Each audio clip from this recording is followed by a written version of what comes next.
चलो chapter number 15 તરંગોની વાત છે। ચેપ્ટર ઇઝી છે, સૂત્રો પણ સહેલા છે, થોડુંક ખાસ સમજવાની વાત છે।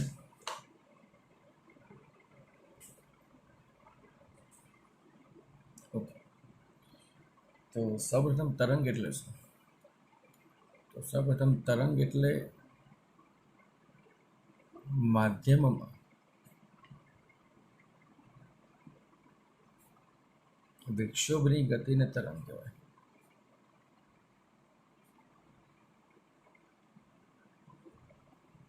માધ્યમમાં વિક્ષોભની ગતિને શું કહેવાય છે? તરંગ, અથવા તેને તરંગ સ્પંદ પણ કહેવાય છે। જ્યારે કોઈ સ્થિર પાણી હોય, સ્થિર પાણીમાં એક પથ્થર નાખો, તો પથ્થર નાખો એટલે આ તરંગો આ રીતે પાણીમાં ગતિ કરતાં કરતાં આગળ વધે। તો પાણી સ્થિર હતું, માધ્યમ સ્થિર હતું, એમાં તમે શું કર્યું? વિક્ષોભ એડ કર્યો, અને વિક્ષોભની ગતિ આગળ વધી, એને કહેવાય તરંગ। આગળ અને આવી વિક્ષોભ સતત આપતા રહો અને વિક્ષોભની હારમાળા રચાય, તો આવી વિક્ષોભોની હારમાળાને તરંગમાળા કહે છે। વિક્ષોભોની હારમાળાને શું કહેવાય? તરંગમાળા।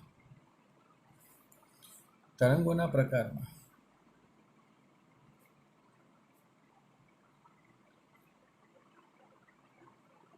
મુખ્યત્વે તરંગોના બે પ્રકાર,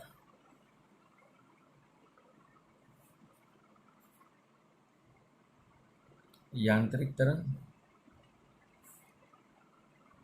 બિનયાંત્રિક તરંગ। યાંત્રિક તરંગ અને બિનયાંત્રિક તરંગ। યાંત્રિક તરંગ અને બિનયાંત્રિક તરંગ। યાંત્રિક તરંગ એટલે શું? તો જે તરંગોને પ્રસરવા માટે માધ્યમ જરૂરી છે,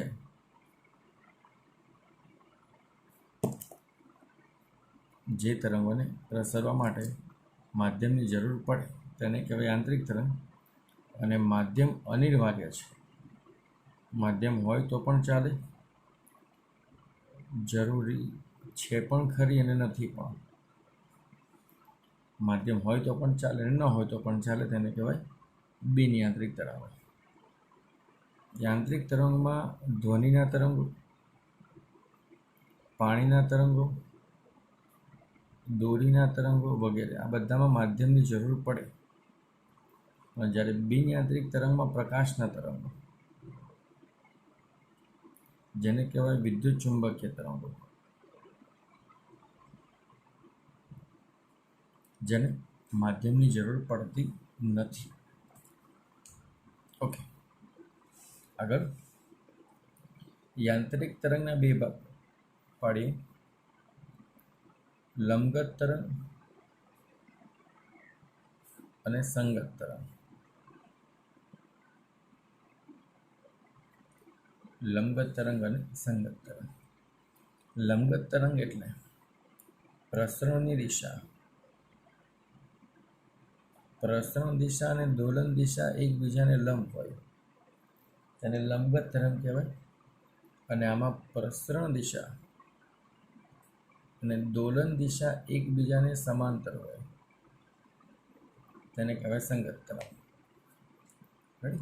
આમાં બંને વચ્ચેનો ખૂણો 90 બને, અહીંયા બંને વચ્ચેનો ખૂણો 0 બને, એટલે કે સંગત લંબગત તરંગને આ રીતે સમજી શકાય, દોલન તમારું y અક્ષ પર છે, પ્રસરણ તમારું x અક્ષ પર છે। અહીંયા જ્યારે આપણે બોલીએ છીએ ધ્વનિના તરંગો, એમાં દોલન દિશા અને પ્રસરણ દિશા બંને સમાન છે, રેડી? તો આ રીતે તમે ધ્વનિના તરંગોને અને દોરીના તરંગો અને પાણીના તરંગો તમે આ રીતે સેટ કરી શકો, રેડી? ઓકે, હવે આગળના પોઈન્ટમાં એક પોઈન્ટ છે પ્રગામી તરંગ। પ્રગામી તરંગ, પ્ર એટલે આગળ અને ગામી એટલે જવું, તો પ્રગામી તરંગ એટલે માધ્યમમાં સતત આગળ વધતા તરંગો, આગળ વધતા તરંગોને પ્રગામી તરંગ કહેવાય. અને હાર્મોનિક તરંગ એટલે સાઇન કે કોસ વાળા તરંગો, કોસ વિધેય વાળા તરંગો, એ બધા થાય હાર્મોનિક તરંગો. એ બધા આપણને હાર્મોનિક તરંગોમાં બંધ બેસે.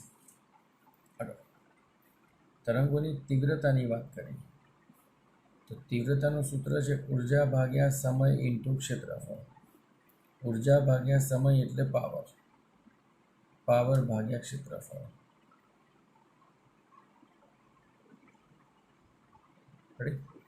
તરંગની ઉર્જાની વાત કરીએ. ઉર્જા એટલે 1/2 kA², જે આપણે આગળના ચેપ્ટરમાં ભણ્યા.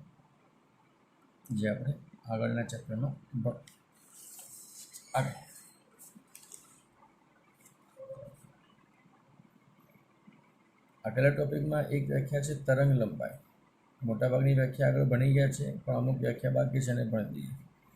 તરંગ લંબાઈ એટલે તો તરંગ પ્રસરણમાં બે કણોના દોલનોની કળાનો તફાવત. બે ક્રમિક દોલનોની કળા તફાવત 2π રેડિયન થાય તો એને કહેવાય તરંગ લંબાઈ. ખાસ ધ્યાનથી તરંગ સંખ્યા, તો તરંગ લંબાઈના વ્યસ્તને તરંગ સંખ્યા કહેવાય. તરંગ લંબાઈના વ્યસ્તને શું કહેવાય? તરંગ સંખ્યા. રેડી? બીજો પોઈન્ટ છે તરંગ સદિશ. તરંગ સદિશ k બરાબર 2π/λ થશે. તરંગ સદિશ k બરાબર 2π/λ. બાકી આવૃત્તિ અને કોણીય આવૃત્તિનો વિધેય આપણને ખબર છે, એમાં કશું નવીનતા છે નહીં. એક પોઈન્ટ ભણવાનો છે, કળા તફાવત is equal to k into પથ તફાવત. કળા તફાવત is equal to k into પથ તફાવત. આ તમારે ખાસ ધ્યાનમાં રાખવાનું છે. બીજું છે ડેલ્ટા ફાઈ બરાબર omega into delta T. Delta phi એટલે બે કણોની કળાનો તફાવત ઇઝ ઇક્વલ ટુ સમયનો તફાવત. એટલે કળા તફાવત અને સમય તફાવત વચ્ચેનો સંબંધ ઓમેગાના ગુણાંકમાં છે. અહીંયા કેના ગુણાંકમાં છે અને અહીંયા ઓમેગાના ગુણાંકમાં છે. રેડી? તો કળા તફાવતને સમય તફાવતના પદમાં લખવું હોય તો ઓમેગા ઇન્ટુ સમય તફાવત કહેવાય. ઓમેગા ઇન્ટુ સમય. આગળ તરંગ વેગ અથવા તરંગ ઝડપ.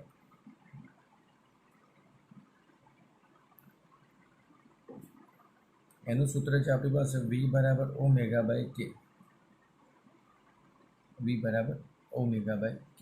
તરંગ વેગ અથવા તરંગ ઝડપનું સૂત્ર આપણી પાસે.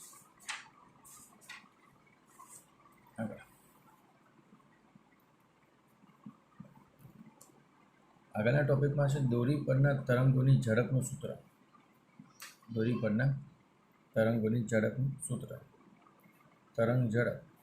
તો કયા તરંગની વાત કરીએ છીએ? આપણે લંબગત તરંગની વાત કરીએ છીએ. તો લંબગત તરંગ માટે દોરી પરના તરંગવાળી દોરી છે, એના પર તરંગ ઝડપનું સૂત્ર આપણે જો સેટ કરવાનું થાય તો એનું સૂત્ર છે આપણી પાસે √T/μ. જ્યાં મ્યુ છે એ દળ ઘનતા છે. દળ ઘનતા એટલે દળ ભાગ્યા લંબાઈ. રેખીય દળ ઘનતા લખો તો પણ ચાલે. રેખીય દળ ઘનતા. રેડી? ઓકે. તો એક પોઈન્ટ તમારો આ છે. એની પછી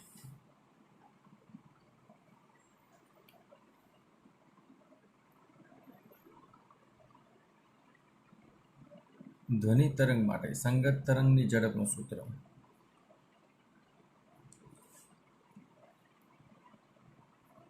એટલે ધ્વનિ તરંગના ઝડપનું સૂત્ર. તો એના માટે v બરાબર √e/ρ. e એટલે સ્થિતિસ્થાપકતા અંક. સ્થિતિસ્થાપકતા અંક માધ્યમ પ્રમાણે બદલાય. ઘન પદાર્થની વાત કરીએ તો યંગ મોડ્યુલસ આવે. પ્રવાહી અને વાયુ પદાર્થની વાત કરીએ તો બલ્ક મોડ્યુલસ આવે. પ્રવાહી અથવા વાયુ પદાર્થની વાત કરીએ તો શું આવે? Bulk modulus. તો આ માધ્યમ પ્રમાણે વેગ બદલાય. ધ્વનિમાં માધ્યમ પ્રમાણે વેગ બદલાશે. પછી ન્યૂટનનું સૂત્ર. ન્યૂટને જે ધ્વનિ ગતિ કરે છે, તો ધ્વનિ જે ગતિ કરે છે ત્યારે એ સમતાપી પ્રક્રિયા થાય છે. તો સમતાપી પ્રક્રિયા દરમિયાન ધ્વનિ તરંગનું સૂત્ર આપણને આવી રીતે મળ્યું છે, p/ρ, √p/ρ. લાપ્લાસે સૂત્રમાં થોડો સુધારો કર્યો. તો લાપ્લાસના સુધારા માટેનું સૂત્ર, તો એના માટેનું સૂત્ર છે √γ_p/ρ, γ_p/ρ અથવા γ/RT/m. અહીંયા સૂત્રમાં કિંમત મૂકી તો ધ્વનિ તરંગના મૂલ્યની જે પ્રેક્ટિકલ વેલ્યુ છે એનાથી આની કિંમત બહુ દૂર સુધી હતી. ટૂંકમાં વેરિએશન બહુ વધારે હતું. લાપ્લાસે જે આના વડે સુધારો કરીને સેટ કર્યો, તો ધ્વનિ તરંગની પ્રેક્ટિકલ વેલ્યુ અને આ થિયોરિટિકલ વેલ્યુ બંને સેમ આવી. તો લાપ્લાસનું સમીકરણ ધ્વનિ તરંગના ઝડપ માટેનું સેટ થયું છે, જે આપણે યાદ રાખવાનું થાય. આ દળ એટલે કદ ઇન્ટુ ઘનતા પણ લખી શકાય. દળ એટલે કદ ઇન્ટુ ઘનતા પણ લખી શકાય. રેડી? ઓકે, એક પોઈન્ટ આપણી પાસે સૂત્ર આધારિત આ છે. એના પછીનો આગળનો ટોપિક આના પર સંપાતપણાનો સિદ્ધાંત.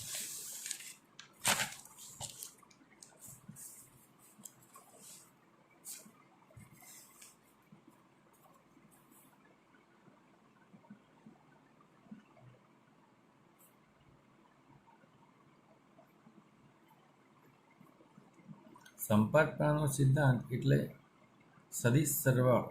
કોઈપણ રાશિનું સંપાત થવું એટલે સદિશ સરવાળું થવું, એ આપણે યાદ રાખવાનું થાય. સદિશ સરવાળો. અહીંયા આપણે સ્થાનાંતરોની વાત છે, તો સ્થાનાંતરોનો સદિશ સરવાળો થવો જોઈએ. એક કરતાં વધારે તરંગો જે બિંદુ પર ભેગા થાય એ બિંદુ પર સ્થાનાંતરોનો સદિશ સરવાળો કરીને સાદરૂપ આપે એટલે સંપાતપણાનો સિદ્ધાંત સેટ કર્યો એવું આપણે કહેવાય. પછીનો પોઈન્ટ છે તરંગોનું પરાવર્તન. તરંગોનું પરાવર્તનમાં બે ટોપિક છે, જડિત આધાર પરથી પરાવર્તન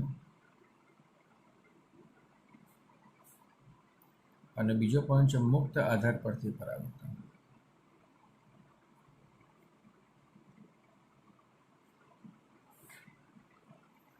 જડિત આધાર પરથી પરાવર્તન અથવા મુક્ત આધાર પરથી. જડિત આધાર પરથી એટલે દોરીને આપણે અહીંયા બાંધી દેવાની છે. મુક્ત આધાર પરથી એટલે દોરીને કોઈ રિંગ સાથે બાંધીને દોરી લટકાવવાની છે. આ રીતે આધાર પર રિંગ સાથે સેટ કરીને દોરી લટકાવી. જ્યારે તમે અહીંથી કોઈ તરંગને એપ્લાય કરો છો આ રીતે, એને આપાત તરંગ કહીશું. ત્યાંથી તરંગ પરાવર્તન પામીને જડિત આધાર સાથે પરાવર્તન પામીને આ રીતે પાછું વળશે. આમાં બદલાય છે શું? તો પહેલી આપણી દિશા બદલાય છે. બીજું, અહીંયા કંપ વિસ્તાર ધન હતું તો અહીંયા કંપ વિસ્તાર ઋણ મળે છે. તો અહીંયા દિશા અને કંપ વિસ્તાર બંને બદલાય છે. દિશા પ્લસ કંપ વિસ્તાર બંને બદલાય. અહીંયા જ્યારે તમે આ રીતે કોઈ તરંગનું આપાત કરો છો તો તરંગ એ જ પ્રમાણે પરાવર્તન પામે છે. એટલે ખાલી દિશા બદલાય છે, કંપ વિસ્તાર બદલાતું નથી. ખાલી દિશા બદલાય છે, કંપ વિસ્તાર બદલાતો નથી.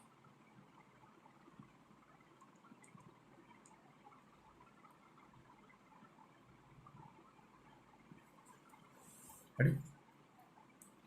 તો આમાં ખાસ દિશા અને ઓકે, જ્યારે આ રીતે બદલાય છે ત્યારે પરાવર્તિત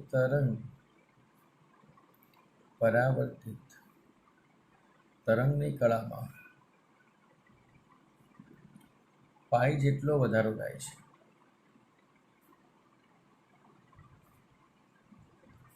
અહીંયા પરાવર્તિત તરંગ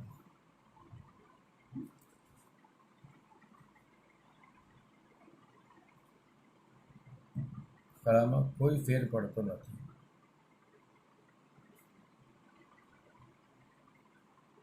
આ સ્ટેટમેન્ટ ખાસ યાદ રાખજો. ટૂંકમાં જે કંઈ ફેરફાર થાય છે એ કોના આધારિત થાય છે? કંપ વિસ્તાર આધારિત. અહીંયા કંપ વિસ્તાર સેમ ટુ સેમ છે, તો કળામાં કોઈ ચેન્જ નહીં થાય. કંપ વિસ્તાર ચેન્જ થઈ જાય છે તો સીધી વાત છે, પાઈ જેટલો ફેરફાર તમને દેખાય છે. એક ધન દિશા છે અને એક ઋણ દિશા છે, એટલે પાઈ જેટલો ચેન્જ થાય છે, જે તમારે ખાસ યાદ રાખવાનું છે. એના પછીનો પોઈન્ટ છે સ્થિત તરંગો.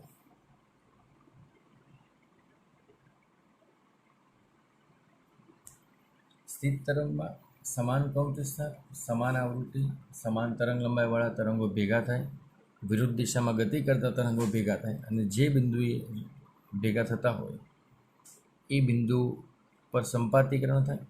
અને સંપાતીકરણને લીધે જે કંઈ ભૌમિતિક ભાત રચાય એને કહેવાય સ્થિત તરંગ. પણ આમાં યાદ રાખવાનું કે સમાન શું લેવાનું? તો સમાનમાં તરંગ લંબાઈ, કંપ વિસ્તાર અથવા આવૃત્તિ. દિશા વિરુદ્ધ હોવી જોઈએ. દિશા શું હોવી જોઈએ? વિરુદ્ધ. અને તરંગોને ભેગા કરવાની વાત છે. તો સ્થિત તરંગના તરંગનું સમીકરણ, સ્થાનાંતરનું સમીકરણ આપણને આ રીતે મળે: sin kx cos omega T. એમાં જે આ જે પદ છે એને કહેવાય સ્થિત તરંગનો કંપ વિસ્તાર.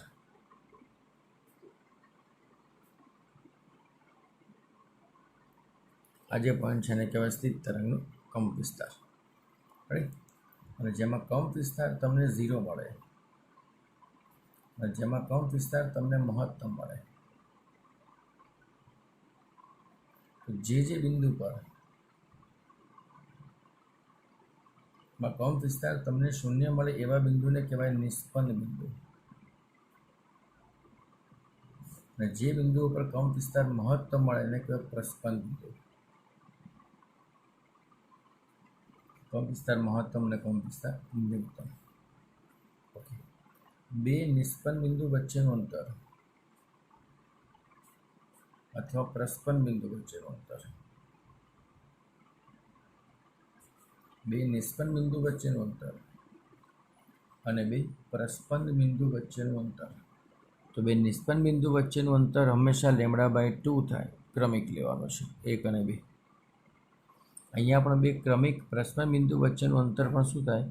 તો બે ક્રમિક પ્રસ્પન્ન બિંદુ વચ્ચેનું અંતર પણ λ/2 થાય.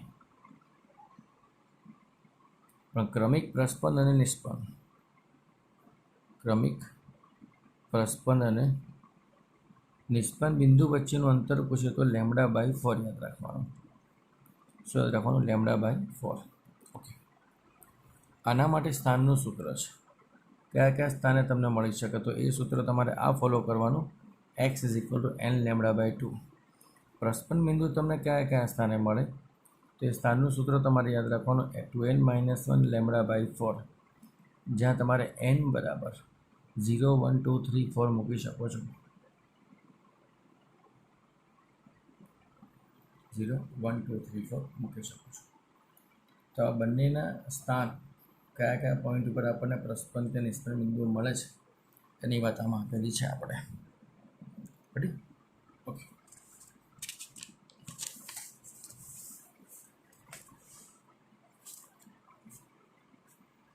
આગળ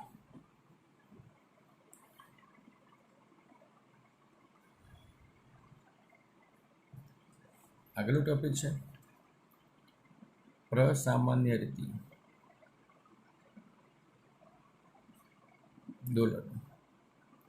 દોરીમાં જે દોલનો થાય છે, દોલનોમાં જે આવૃત્તિનું સૂત્ર મળે છે Fn, તો એનું સૂત્ર છે Nv/2L. જેમાં દોરીના તરંગો માટે વેગનું સૂત્ર છે root of T by mu, root of T by mu. આને આપણે F1 તરીકે લખીશું, અને આપણે F1 તરીકે લખીશું તો આને લખાશે NF1 Fn બરાબર પહેલા માટે NF1 તરીકે લખી શકાય. રેડી? હવે n બરાબર 1 મૂકો, 2 મૂકો, 3 મૂકો, 4 મૂકો, એ પ્રમાણે અલગ અલગ કિંમતો તમને મળશે અને અલગ અલગ સાદુરૂપ તમે આપી શકો છો. એનું કશું ખાસ છે નહીં. ઓકે, એના પછીનો ટોપિક છે નળીમાં સ્થિત તરંગો.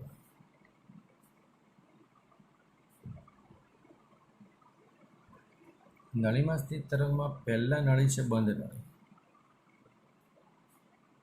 તો બંધ નળીમાં સ્થિત તરંગોની આવૃત્તિનું સૂત્ર છે Fn is equal to 2n-1 v/4l, અને એના માટે તરંગ લંબાઈનું સૂત્ર છે 4l/2n-1.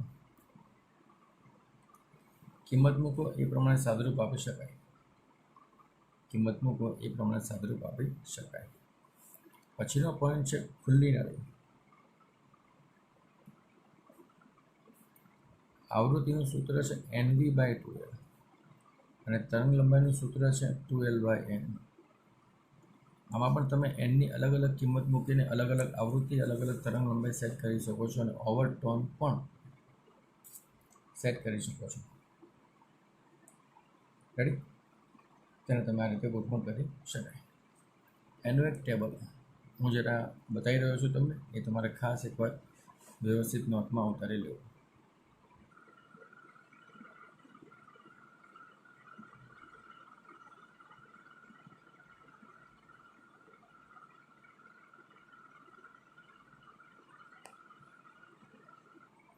આ જે ટેબલ જોયું એમાં આપણે આ આવૃત્તિ, આ આવૃત્તિ અને આ આવૃત્તિ બધામાં n બરાબર 1, 2, 3, 4 મૂકીને સાદુરૂપ આપીને બનાવેલો કોઠો છે. બધામાં n બરાબર 1, 2, 3, 4 મૂકીને સાદુરૂપ આપીને બનાવેલો કોઠો છે, જે તમે જાતે તૈયાર કરી શકો છો. તો ખાસ એમાં જાતે તૈયાર કરવાની વાત થાય, ભૂલાય નહીં. રેડી? એના પછીનો ટોપિક છે આપણી પાસે સ્પંદ.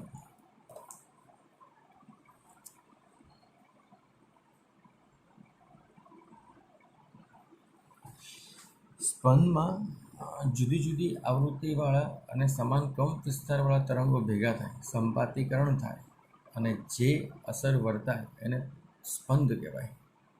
અને સ્પંદના સ્થાનાંતરનું સમીકરણ જે તમારે યાદ રાખવાનું છે એ આ છે.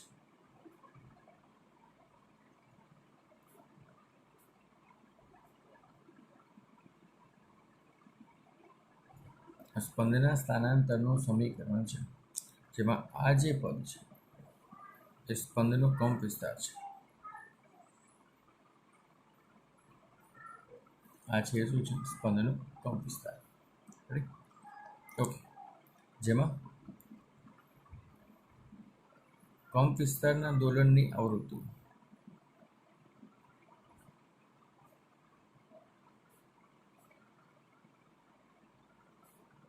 ω1 - ω2/2 છે. કંપ વિસ્તારના દોલનની આવૃત્તિ ω1/ω2/2, અને સમાસ તરંગના દોલનની આવૃત્તિ ω1 + ω2/2. એટલે આ છે તરંગની આવૃત્તિ ને આ છે કંપ વિસ્તારની આવૃત્તિ. એનો મતલબ કંપ વિસ્તાર બદલાય છે અને દોલનોની આવૃત્તિ પણ આ રીતે બદલાય છે. કંપ વિસ્તાર પણ આવૃત્તિ પ્રમાણે બદલાય છે અને દોલનોની આવૃત્તિ પણ આ રીતે બદલાય છે. ઓકે, તો કંપ વિસ્તારના દોલનનો આવર્તકાળ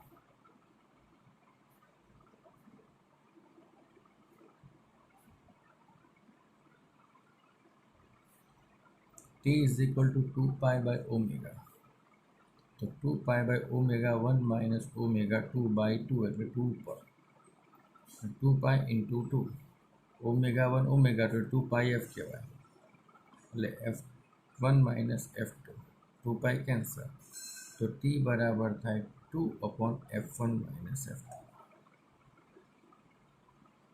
રેડી? ઓકે, આ જે પોઈન્ટ છે ને સ્પંદની આવૃત્તિ કહેવાય. F1 માઇનસ F2 છે સ્પંદની આવૃત્તિ કહેવાય. દાખલામાં ખાસ કામમાં આવશે સ્પંદની આવૃત્તિ. ખાસ ભૂલાય નહીં. બરાબર? સ્પંદનો આવર્તકાળ પૂછે. સ્પંદના આવર્તકાળ માટે ખાસ યાદ રાખવાનું T/2 is equal to 1/F1 minus F2. સ્પંદનો આવર્તકાળ છે T/2 બરાબર 1/F1 માઇનસ F2. સ્પંદ માટે ખાસ આટલા સૂત્ર યાદ રાખવાના થાય. ઓકે, એની પછી આગળ ટોપિક આપણે લઈએ. વેરી મોસ્ટ ટાઈમ બી એક દાખલો તો આમાંથી હોય જ છે. એક દાખલો આમાંથી હોય જ છે. એ દાખલો છે, એક ઘટના છે ડોપલર અસર.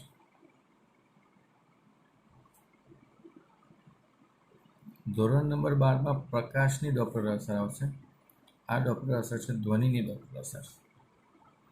ધોરણ 12માં પ્રકાશની ડોપલર અસર આવશે અને અહીંયા છે ધ્વનિની ડોપલર અસર. બરાબર?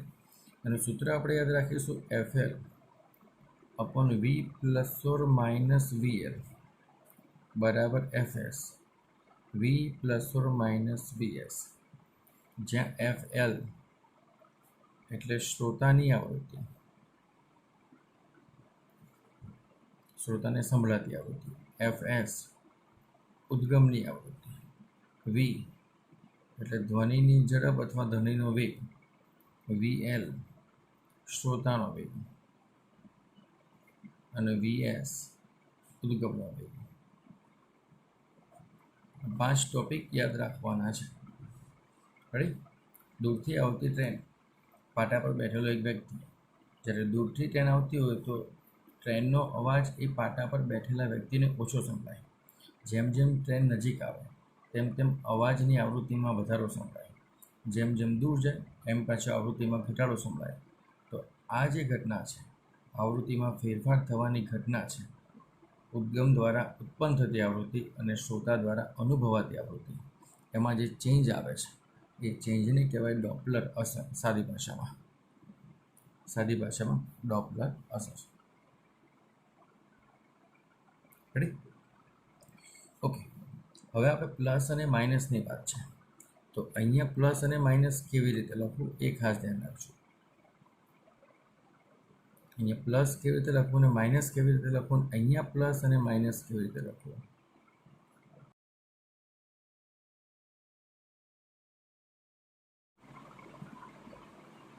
ચલો, ડોપલર અસર. ડોપલર અસરનું બેઝિક સૂત્ર છે આપણી પાસે FL V plus or minus VL FS V plus or minus VS. Ready? જેમાં L એટલે શ્રોતા માટે, જેમાં F એટલે શ્રોતાની આવૃત્તિ અને V એટલે શ્રોતાનો વેગ, S એટલે ઉદ્ગમ માટે, જેમાં FS એટલે ઉદ્ગમની આવૃત્તિ, VS એટલે ઉદ્ગમનો વેગ અને V એટલે ધ્વનિનો વેગ. રેડી? પાટા પર દૂરથી આવતી ટ્રેન, પાટા પર દૂરથી આવતી ટ્રેન અને પાટા પર ઊભેલો વ્યક્તિ. દૂરથી આવતી ટ્રેનનો અવાજ શ્રોતાને ઓછો સંભળાશે, એટલે એની આવૃત્તિ ઓછી મળશે. જ્યારે ટ્રેન નજીક તરફ આવશે ત્યારે આવૃત્તિ વધારે જણાશે, અવાજ મોટો સંભળાશે. જ્યારે પાછી ટ્રેન દૂર જતી રહેશે એટલે આવૃત્તિ પાછી ઓછી, અવાજ ઓછો સંભળાશે. આ દરેક પોઈન્ટ ઓફ વ્યૂમાં આપણી પાસે ધ્વનિ ઉદ્ગમ દ્વારા ઉત્પન્ન થતો, રેલગાડી દ્વારા ઉત્પન્ન થતો ધ્વનિ અને શ્રોતા દ્વારા સંભળાતો ધ્વનિની આવૃત્તિમાં ચેન્જ મળે છે. તો આજે આવૃત્તિમાં ચેન્જ મળે છે એને કહેવાય ડોપલર અસર. એને કહેવાય ડોપલર અસર. હવે પ્લસ માઇનસની વાત છે. આ આખું પદ શ્રોતા માટે છે અને આ આખું પદ ઉદ્ગમ માટે છે. રેડી? તમે એક પોઈન્ટ લખી નાખો છો, અહીંયા ઉદ્ગમ લખીએ છીએ અને અહીંયા શ્રોતા લખીએ છીએ. આ બાજુ પ્લસ લખીએ છીએ અને આ બાજુ માઇનસ લખીએ છીએ. બેઝિક આકૃતિ છે, એકદમ ઇઝી રીતે આવડી જશે. રેડી? શ્રોતા ઉદ્ગમથી દૂર તરફ જાય, શ્રોતા ઉદ્ગમથી દૂર જાય, આમ જાય, દૂર એટલે આમ, તો એ માઇનસ લખવાનું. શ્રોતાની ગતિ ઉદ્ગમથી દૂર છે, દૂર છે. શ્રોતા ઉદ્ગમ તરફ જાય, આમ જાય તો ધન દિશા. શ્રોતા ઉદ્ગમ તરફ જાય તો ધન દિશા. ઉદ્ગમ માટે ઉદ્ગમ શ્રોતા તરફ જાય તો માઇનસ. ઉદ્ગમ શ્રોતા તરફ જાય તો માઇનસ અને ઉદ્ગમ શ્રોતાથી દૂર જાય તો પ્લસ.